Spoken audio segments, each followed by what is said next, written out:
আসসালামু আলাইকুম এভরিওয়ান, আশা করছি সবাই ভালো আছেন। তো এই প্রথম হয়তো কোনো ট্রেন্ড আমি এখন পর্যন্ত বাংলাদেশে কাউকে করতে দেখিনি, আর আমি ফার্স্ট টাইম করছি। হয়তো ভুল হতে পারি, বাট আমি কখনো দেখিনি এখন পর্যন্ত এটা করতে কাউকে। বাট ইদানিং হচ্ছে আমি ইনস্টাগ্রামে এই কেকের ট্রেন্ডটা অনেক বেশি দেখছি। তো চাইলাম যে না, আমি রিক্রিয়েট করে ফেলি, কারণ আমার কাছে খুবই ভালো লেগেছে সিস্টেমটা। তো এই তো কেকটা আমি বানিয়ে নিচ্ছি। যদিও এটা অর্ডারের কেক ছিল না, কারণ যেহেতু প্রথম এই টাইপের কেকটা করছি, আমি প্রথমে অর্ডার নিতে চাচ্ছিলাম না।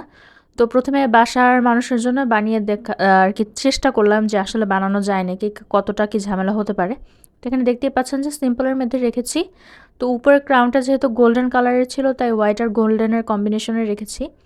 আর দেখতেই পাচ্ছেন কীভাবে সেট করে নিচ্ছি। তো এই গ্লিটারটার জন্য হচ্ছে মাঝে আমাদের একটা কি বলে এটাকে, একটা শিট দিয়ে নিতে হবে, কারণ ভেজা কোনো কিছু দেওয়া যাবে না, যেটা ফ্রিজে রাখলেও ভিজবে না।